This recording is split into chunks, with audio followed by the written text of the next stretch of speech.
I believe we are live on YouTube. Howdy, howdy, howdy. So today I'm Carolyn J. Carpenter with Hollywood Gatekeepers, and we do free trainings every single Wednesday at 5 o'clock, California time in Facebook, and now on YouTube as well. So our topic today, pardon me while I type it in, is how to be persistent. So we cover a lot of things from, we are readers, we read screenplays for Hollywood production companies. I've done that for a really long time. Now we're teaching other people how to do that. So that's our main gist. If you don't know what a reader is, you can find out on this page. Be sure to subscribe and click on the little bell, and then you'll know when new videos come out. But we train in all kinds of aspects of what that entails to be a reader, to work in Hollywood, to work with other people. So today we're going to talk about being persistent, because it is very, very important for both writers and readers and entrepreneurs, which we believe readers are. So we are live both now on Facebook and on YouTube. Very exciting. Welcome, welcome. It is our weekly training. So we are live in the Hollywood Gatekeepers Facebook group, as well as on the Hollywood Gatekeepers YouTube channel. So if you have not subscribed to the YouTube channel, why? Because you're in the Facebook group. In the YouTube channel, as we post these videos, we also put handouts. When you log into the YouTube channel, you can get other cool gifts and things. So definitely you should be logging in there. So today we are going to talk about being persistent. And one of the reasons we want to talk about being persistent today is we're doing this a little bit different. So I'm just making sure I can see what's going on. So if I stop, you know, it's me. I do that sometimes. But last week we talked about, and I'm going to cover last week a little bit too, because, hi Cindy, Screenreader is always the first to jump in there. Hey Elaine. So last week we talked about, what did we talk about? We talked about making an ask, the importance, how to make an ask, how to ask for what you want, kind of 3 my lord things to do. A running joke about how to make an ask. And typically when we do these Facebook Lives, we do them on our Facebook page because you can't share out of the Facebook group. And so then we do it on the page and share it into the group. We discovered, we kind of knew this, but it's never actually happened. We've heard of this happening. But last week, as those of you that were here know, we had a couple trolls come in from under their trolley homes. Yeah. I know how to insult people. They're trolley homes. They came out from under the swampy bridge. And they just kind of like sabotage it, just making fun, making stupid jokes, trying to knock me off my game, which they did. So they kind of won, little trolls. But so we decided, you know what, let's just do these in the Facebook group where it's safe, it's fine. You know, it's cool because one of the things, it led to being persistent, because we will always be persistent and we will always just work around it. But it was, you know, it's always a good training, because it takes a lot of courage to kind of come out here and make an idiot of myself. So it is, you know, it was a new thing that I had to figure out and kind of, you know, go from there. So sorry, getting other messages. So, and as you know, well, you might not know, I know Elaine and Cindy know I'm easily distracted. So I thought I'd go ahead and cover kind of what we talked about last time, how to make an ask, just kind of the 3 top things in case you had questions about that, because we get this question quite a bit. And we also get questions about people. Yes, Doug is my partner. We are live. This has been a new thing too recently. I'm not sure why, where Doug and I have problems connecting. We are live.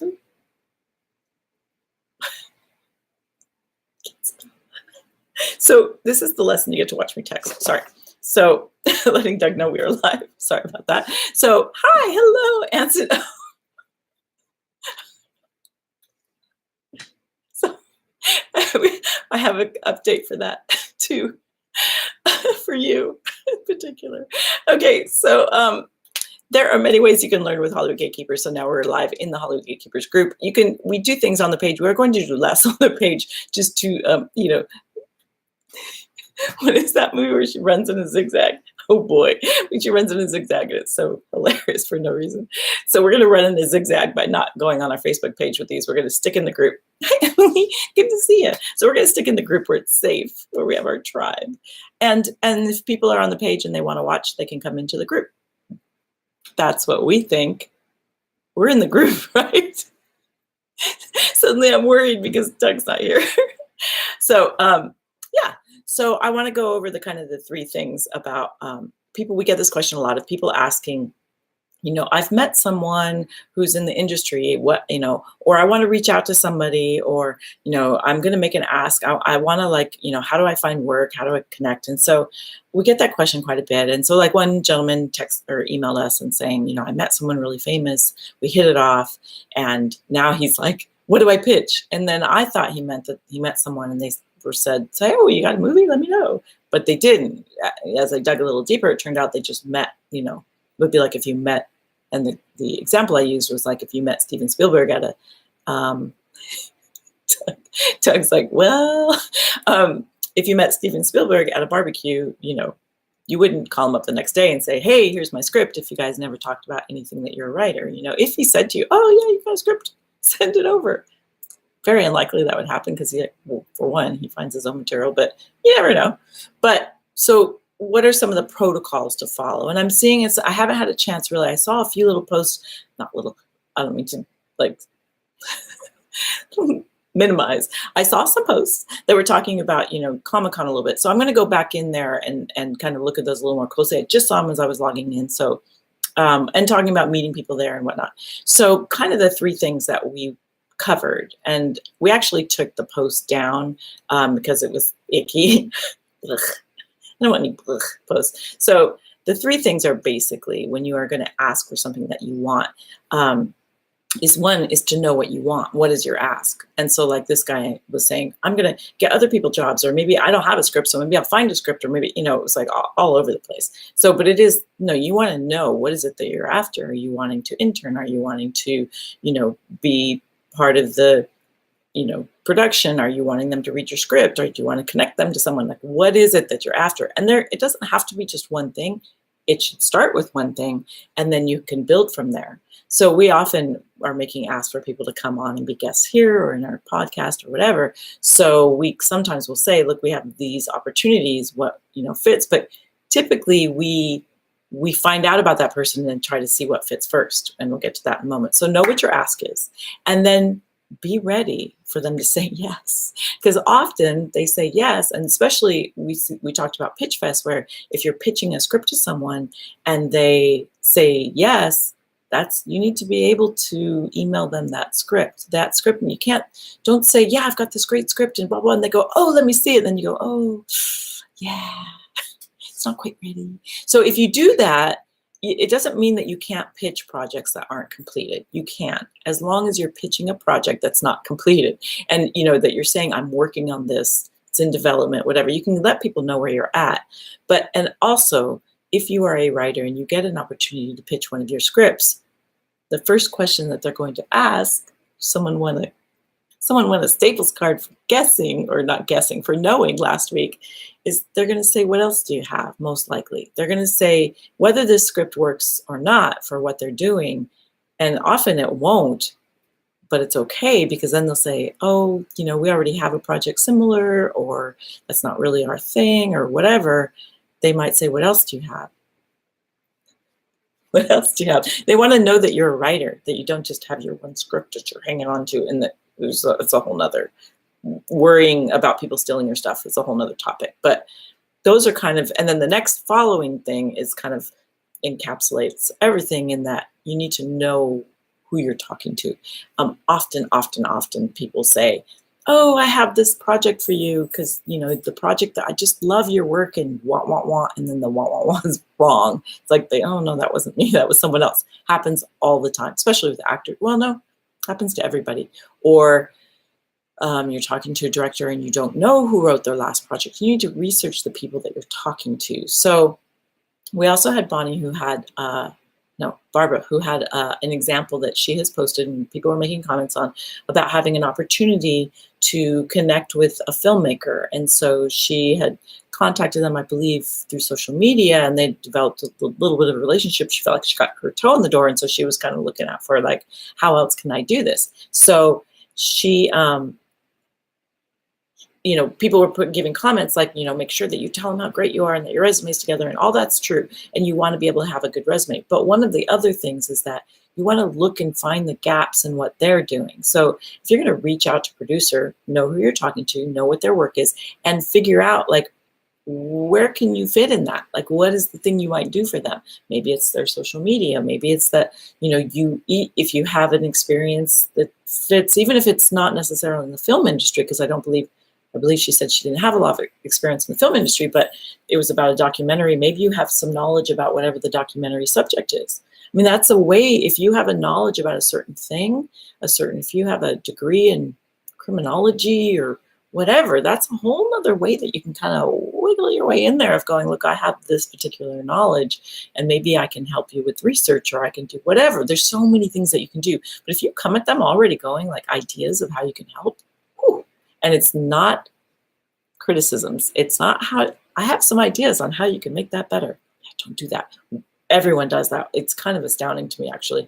That's not what they might be looking for that, but they're not looking for that from people they don't know. They're looking for criticisms and suggestions from people that they've already connected with, or they admire, or already familiar with. You come in left field out of social media and say, and we get this all the time too, you know, could I give you some feedback? And we love feedback, and we ask for it all the time. And you guys are great about giving us feedback and telling us things.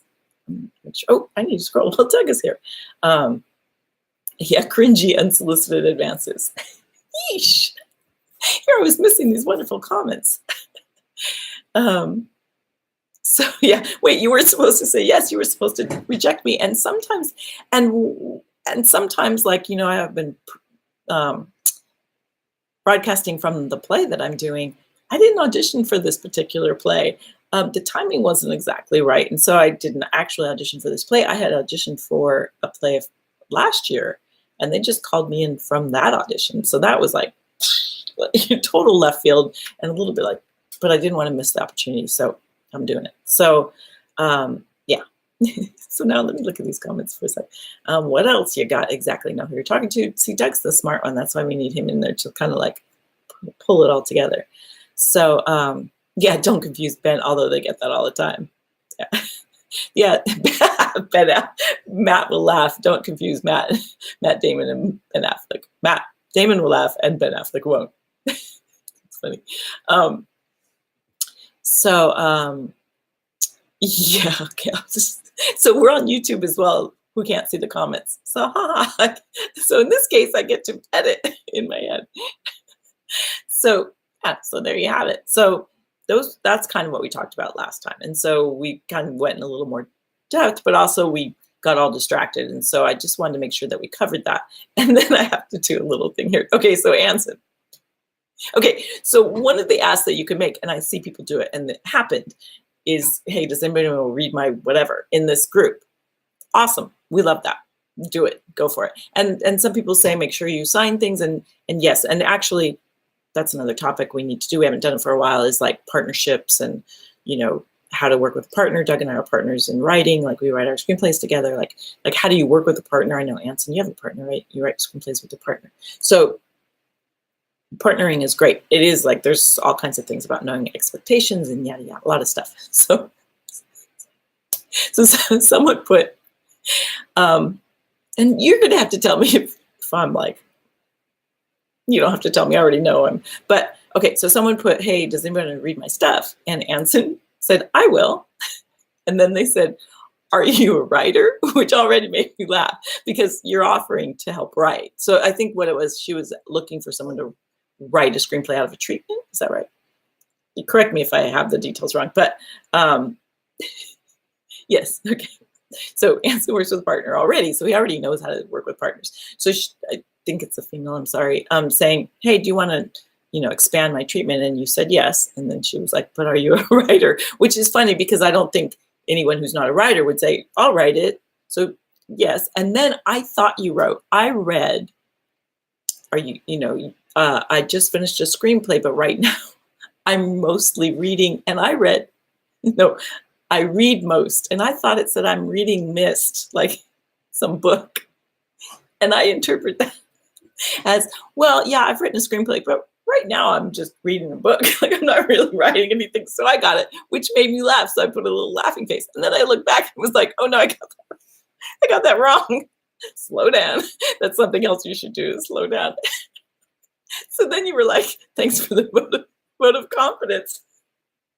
Because it was like I was saying, he's not a writer.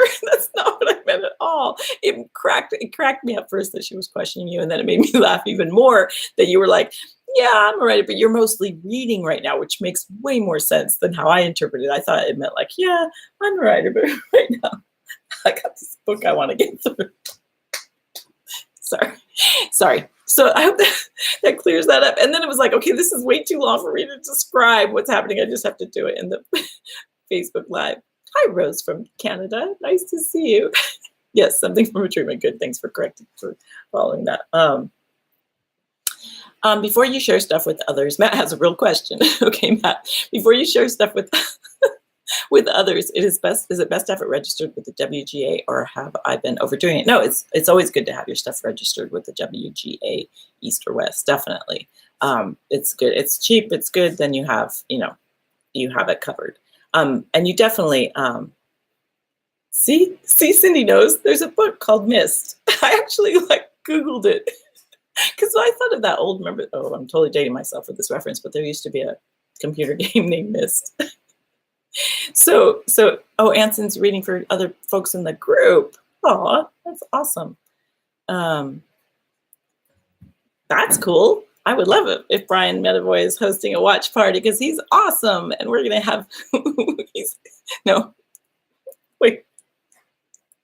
I get flustered because he's awesome. That would be great if he's hosting a watch party. He is amazing. And you guys should be looking at his blog. You are, right?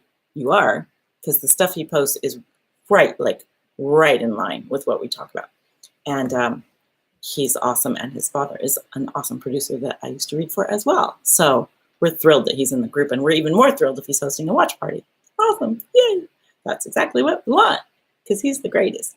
So I hope that clears it up, Anson. and yes, Anson is a writer. I can vouch for that. I haven't read his work. I can't vouch for that. Sorry, Anson. But from the comments that he makes in here are always spot on and brilliant. So I will say that. I can get behind that.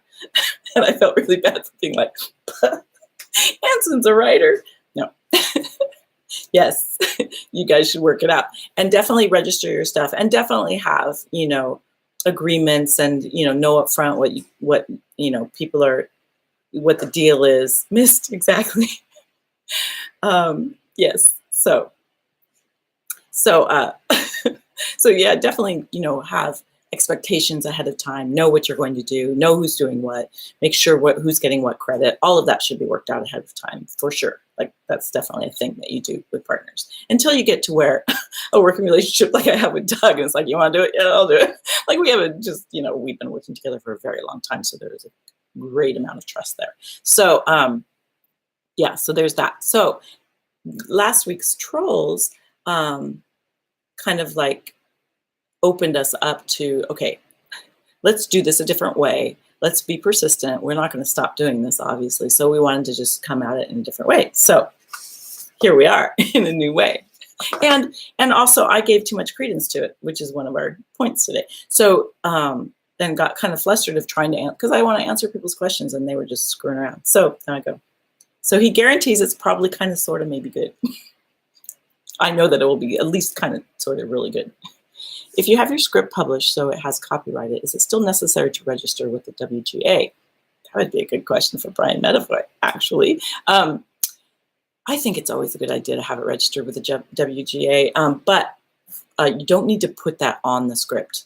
Don't put it on the script would be my recommendation, actually, because it, in some circles that I've seen, when you have registered with the WGA, that in subtext, paranoid is what people, just register it. People assume it's registered. And then often if you have to, well, typically you can't submit your work without an agent or lawyer or manager anyway. But if for some reason you get, you know someone, or you get your script in somewhere, they'll make you sign something anyway. So, but it's just a good idea. I think if it's published, so it has copyright. So that's great too. I think, I just think I don't know, it's also good to kind of support the WGA and be kind of part of that whole thing. So that's kind of my gut on that. So when you're being persistent, we came up with, there's no handout today. I think we actually might do a handout for this. And if I do, I'll just go ahead and post it in the Facebook group. Because as I was starting a list and more things came. So it is top 10 things. 10, my lord. 10, my lord. You guys know that reference, right? Yes, it does. Yes, it does. Anson says, registry, he's smart. Registration numbers on scripts comes off as amateur. It does. And paranoid too. Because it's like saying, my script's registered, you better not steal it. And that you just don't want to start up with your dukes up in terms of working with someone. You want to start out, just like when you're being a reader, you want to start out with all the things that are good about the script, because then ears open up. Oh, they love me. And then you can go, okay, and here's the things that need work, because they're going to be far more willing to hear that if their ears are open because you said nice things. That's a coverage thing. One of the things about coverage, and then you do the coverage. The coverage dance. Okay, sorry. This is supposed to be a short one. Okay, so I'm just going to kind of go through the top 10 things quickly. 1, same kind of idea as know what you want, know what you're asking for, is come up with your big why. Why, if you're trying to get something done, you're trying to get a project done, sometimes it can be really hard. And sometimes trolls come in from out there trolling home, their swampy swamp, and they, they're not nice, they're mean. And so you got to be ready. And so you have to stick to the bigger why. And our bigger why is you guys. We often, in the new year and then in New June, which we're coming up on, I love New June. That's like we do a whole Happy New Year thing in the middle of the year to kind of regroup from our New Year's resolutions. So, and our New Year's resolution is to make your New Year's resolution come true. I mean, we really are like wanting to push everybody forward in whatever you're doing. So what is that big why? And that keeps us fueled. That makes us go, okay, if the trolley trolls are going to be trolley trolls and they're going to come out from under the bridge, let's find another way to do this where it kind of minimizes that. It doesn't stop it completely, but it minimizes it. That's a good one for Doug. Look what Doug's saying. Either way is fine, Rose. For the WGA is good because it lays down a time marker for arbitration, which is awesome. Okay, Elaine's going off topic, which our screenreaders tend to do. We talked about upstaging a little. So knowing why you're doing this, why you want to do this project, really can kind of help you move forward and be persistent about it. And then, we talk a lot about opportunity ears. And if you look on our YouTube channel, you'll see a bunch of videos of me like this because we talk about it quite a bit. But that's your opportunity ears, is always being kind of aware of what's happening and where might be an opportunity. And that can kind of help you stay persistent on what your goal is. Because if something new comes along that might help you accomplish that goal, then the goal might shift and change. We'll get to that in a moment. But having those ears open and being open and aware of things that are coming your way can really help you move projects forward and be consistent. Hey, Michelle, good to see you. And then 3, a lot of people talk about this as being like, they look at top whatever things of successful people, how are they persistent? How are successful people persistent? And a lot of people say it's because they have confidence. I'm sorry to guffaw at that, but the people that we know that are being successful and things are happening, it's not that they have a ton of confidence. They really don't. As a matter of fact, we all suffer from serious bouts of imposter syndrome where it's like, oh, what do I know?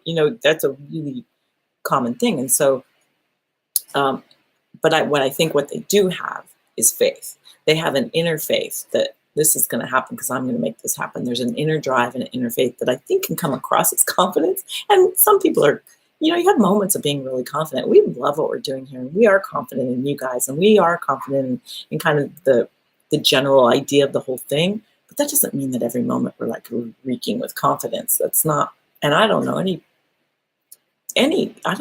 that's, it's always usually bravado when people are super confident. I think there's a general faith and a general, I'm a writer.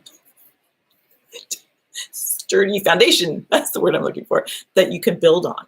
And that can lead to confidence, come across as confidence, and it kind of goes both ways. Says Elaine. Love you guys. Okay, so next, then you have the power of habit. So, and we talk about this a lot. And this, I'm actually learning more and more how important this is, of your daily habits and self-care, which is not even on this list, but that's kind of rolls into daily. If you can't take care of yourself and your own life is a complete disaster. I mean, we all are struggling with balance and making things happen, but being able to, start your day out with things that help you focus, whether it's meditation or yoga or journaling or whatever it might be, eating right, taking care of yourself, all it's getting sleep, those things, that power of habit, writing every day, even if it's just for 15 minutes, that's what we're seeing is really the biggest key to people being persistent, is just getting it into your habit. And so that it feels weird if you don't do it. And it takes a while. And it's amazing to me, like how, we all struggle with it for sure. Even people that teach it struggle with it, but it is like a constant thing of trying to maintain that daily habit. So, and then that leads us to number 5. That's so funny. And that is that you go with the flow, that you like flexible. And we talked about that a minute ago, where like your opportunity ears are on. You might think this project is going to be this, and then it's like, oh, that's cool. Okay, wait, maybe the project can kind of go this way now. Like, you just be flexible with going with the flow, kind of not being, like that person that we talked about earlier, that I got my one script and you got to produce the script and you're not going to steal it. And we see that a lot, and you're not going to change it. And the other thing I see quite a bit is, well, I wrote one script and I'll write the other one when they pay me to, and that kind of attitude. That's how they sound. You definitely have to learn how to be your own cheerleader. And that's why it's nice to have, and that's, I think, the next one. Oh, not quite. We're getting to one. So, but yeah, being able to go with the flow, being able to kind of, know what's happening, relax about it all. And we'll talk about this in New June. We have a whole SMART goals thing that helps with that. Oh, wait. Notes everywhere. Okay. So, number 6. Just never gets old. Well, not to me. Is that you commit to learning, that you're open to learning. I'm amazed at how many people I'm in like 4 courses right now. Like, there's just so much to learn, and there's so many people that are doing so many great things. To be open to learning and open to, applying that to that go with the flow opportunity years. You see how it's all kind of weaving together. I think it's really important. And so being able to be open to learning new things. And we just did a conference, and he was saying, the ways that he said at the beginning of the conference, you're going to learn a lot more here, and you're going to go a lot further in your business if you don't say things like, I already know that, that's a big one, or I disagree with that. You don't have to agree with everything, but to sit in the mode of disagreement, then you're going to miss little bits and pieces. You might not take that tact. You might not go down this path. You might not take some of the things that we talk about. That's fine. But if you can find one little thing that kind of builds on what you already believe and have faith in, it's going to help you move forward. And that's all we really care about.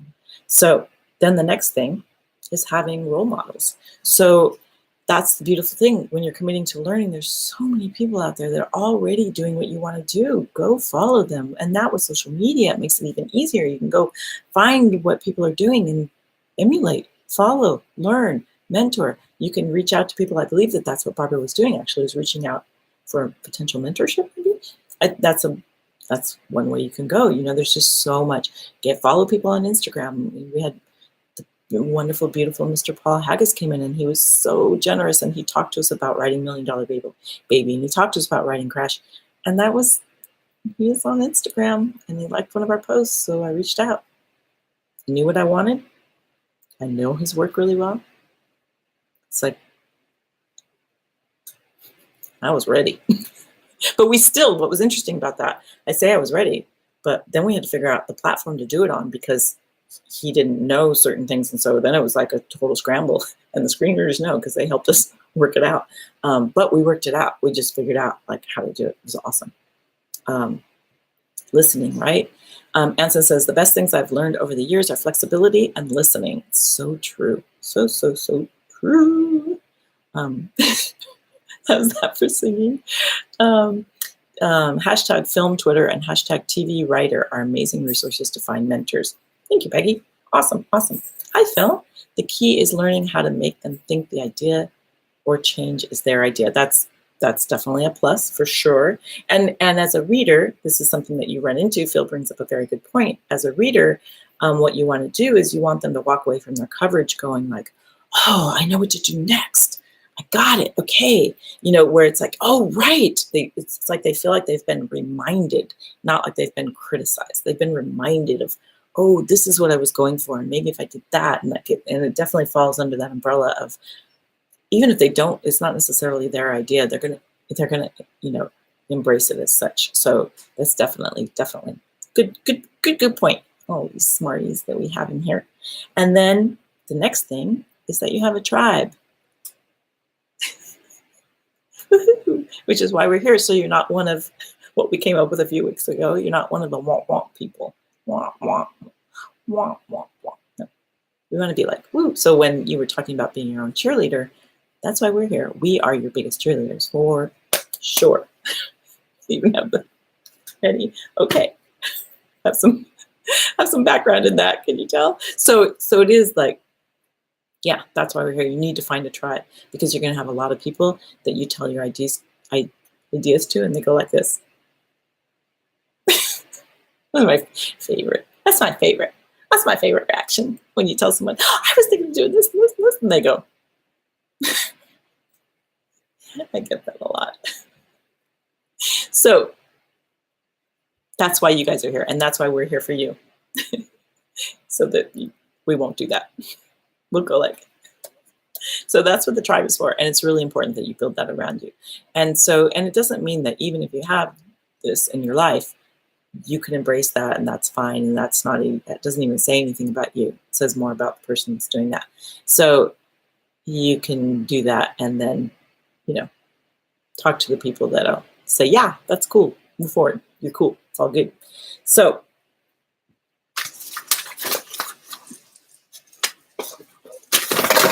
I got it. Number 9, because I rearranged them and I want the most recent one, which says this one. I was going to make a David Letterman reference, and then I decided not to, and then I ended up doing it. Okay, anywho. One of the only times theft is a good thing is when what? Wait. Oh, I got you. Okay, because I have to read all. So Doug said, if you are a really good reader, some producers may steal your ideas. Yeah, that's the whole point. Like you're there to give them ideas of what they can say. And that is one of the good times. Now I get it, that Peggy is right, that theft is a good thing. Yeah, you want them to take, that's one of the reasons you are there, is to be a reader and give them comments so then when they talk, to the agent, or even sometimes the writer, they have something to say and they can use your comments that you made. That's why you're there. You're channeling the puppet master.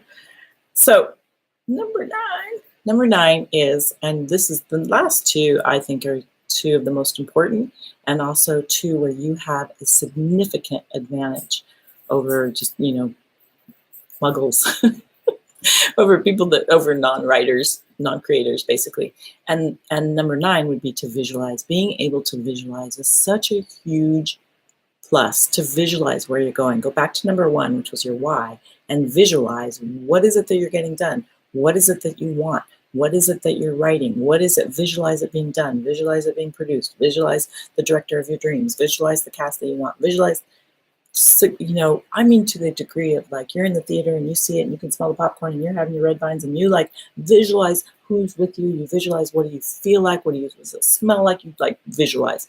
And that's one thing you can do. We know this for certain. So if you are in this group, you know how to visualize. So being able to visualize, some people can't do it. They have a really hard time. So you're a writer, and your daily habits should be including writing. And so you can write those visualizations out. You can write them out like today is, what's the date? I don't know the date. Today is April 17th, I think. April 17th, 2020. And today I was at the theater and it was so great. Or I'm heading to the theater tonight and the movie's about to show. I mean, you can write from a certain, like it already happened. Write it out. Visualize it. This is something that you can really do. And that brings us to number 10, is that I believe a million bajillion percent. And the more that Doug and I meet other people that do online businesses, the more we see this as something where there's a shift that happens to the people that really get stuff done and the people that struggle. And those are the writers, the ones that are able to write, that are able to kind of write out what they're thinking, write out what they want, write out their, in marketing and whatever. The people that can write, there's a significant advantage there. And I really see a difference in the quality of their work, in the quality of their businesses, in the quality of everything they're doing, because they can write. And I think producers, I think everyone in Hollywood has, even though if they don't act like it, there is a reverence for the writer, because it's such a unique skill. I mean, really treasure that you can do that. And everyone in here can do that. You wouldn't be in here if you didn't already start with that skill.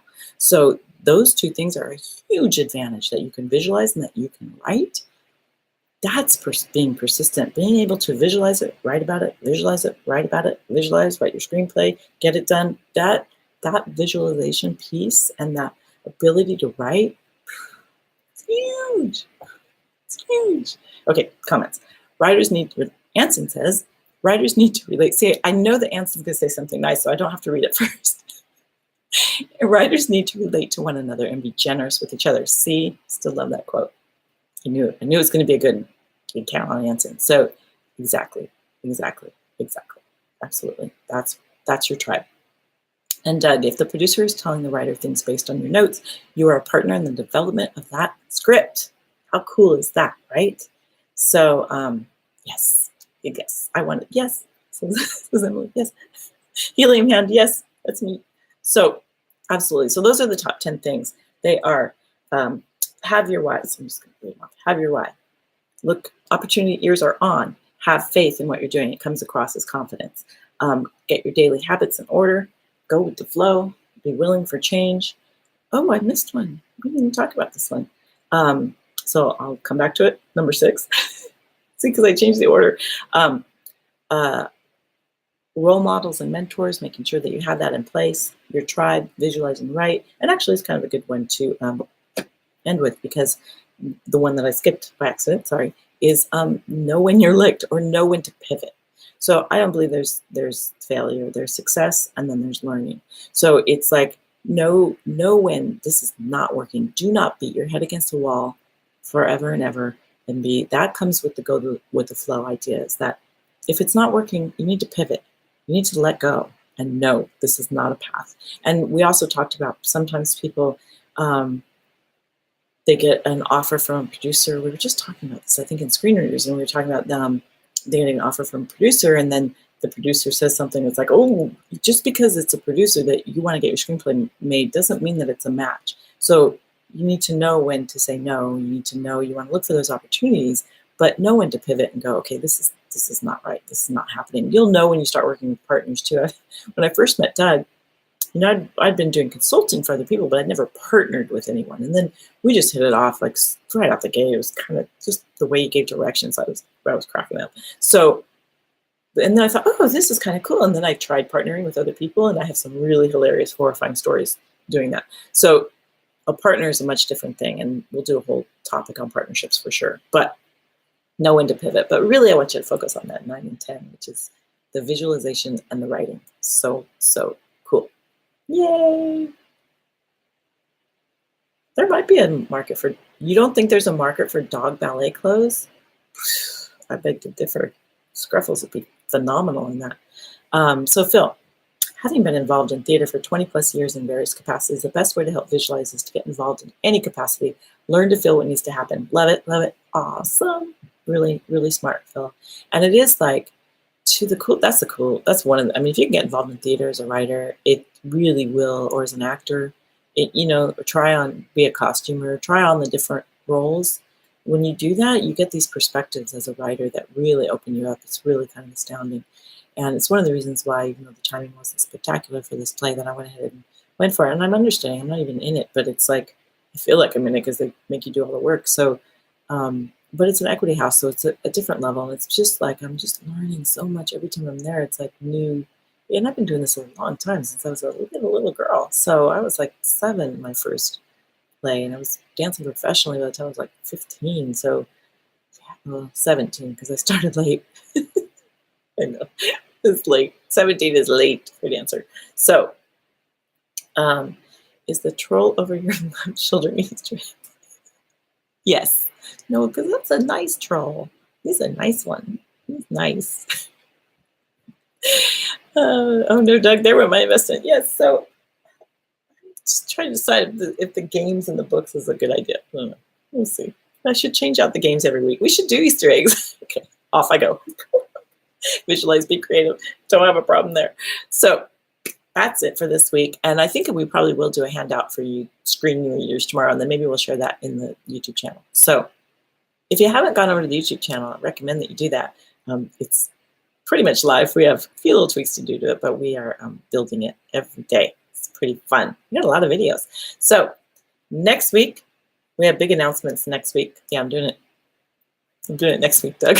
We talked about doing it this week, but I'm doing it next week because I'm not sure all the links are correct. So I want to make sure all the links are good. We're going to give you a bunch of stuff to look at. Maybe not for dogs, but my cats love their tutus. No, what's wrong with dogs, Peggy? Dogs need tutus. We all need tutus. Everyone should have a tutu. Everyone. So on that note, thanks for coming. I went longer than I wanted to, but had a lot to kind of talk about today. Wanted to make sure that you got those notes. Share with your friends. Bring people into the Hollywood Gatekeepers group. It's fun in here. We're having a great time. We love having you guys here. You guys are so awesome. You inspire us every single day. And go over to the YouTube channel, subscribe, hit the bell. It's kind of like the stock market. You win more. All right, you guys, we will talk to you next week. Thank you, thank you, thank you, thank you. You guys are the best. Weekly moment of Zen. Exactly. Maybe that's our thing. We've been saying we'll see you on the inside, but I like our weekly moment of Zen. Weekly moment of writer Zen. All right, you guys, have a good week. High five. We will see you next week. Talk to you soon. Bye.